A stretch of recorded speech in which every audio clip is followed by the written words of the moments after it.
پرشامي ته چې کېدل پرشامای خوړل دا هم سنت دی. د پرشامي وخت د شپې اخري شپږمه حصہ ده. که یو کس په دا نهه وخت شي د ګایز اذان نه مخکې خپل پرشامای ختم کو نو دا هم صحیح خبره ده، په دا کې مسله نشته.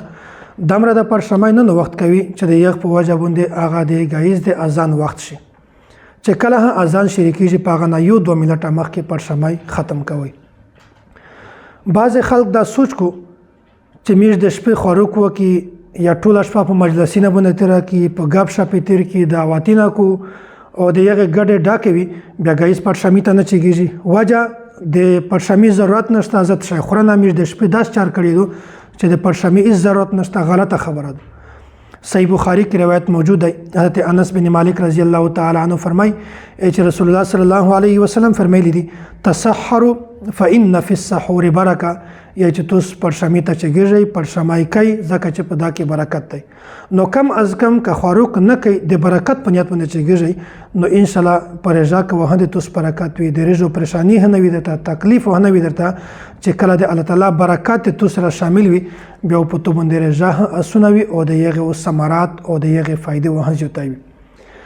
د دغه نیت الفاظ په احادیث کې صراحتا موجود نه دي، خو بعض خلک په عربي کې هم دغه نیت کو او بصوم غدین نویت من شهر رمضان او دغه په ژبه سره نیت کړل دا هم ضروري نه دو.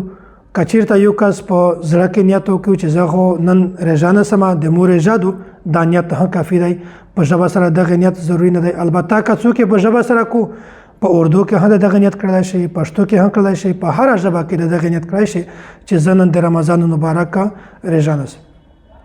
بهتره خبره ده چې کیم یو کس رضا نسی د یغه نیت په صبح صادق نه مخه وکړو. ګایز اذانونه د مخه د یغه نیت وکړو او ځنه رضا داستی چې د یغه نیت په صبح صادق نه مخه ضروری دی. مثلا نظر غیر معین شو یا داسې د کفاره رضا ولې د دغه نیت په صبح صادق نه مخه ضروری دی. که صبح صادق نه ورسته څوک نیت وکړو د دغه نیت هیڅ اعتبار نشته. او کچیر نفلی رضا وي یا د رمضان مبارک رضا وي یا داسې نظر وي هغه معین وي، دغه تفصیل نه تبینامه نظر معین وي، نو د دغه نیت که څوک په صبح صادق نه مخه نه وکړو او ورسته د دغه نیت په زوال نه د مخه وکړو چې تشه خوړلې نه وي د دغه نیت بیا هم صحیح دی.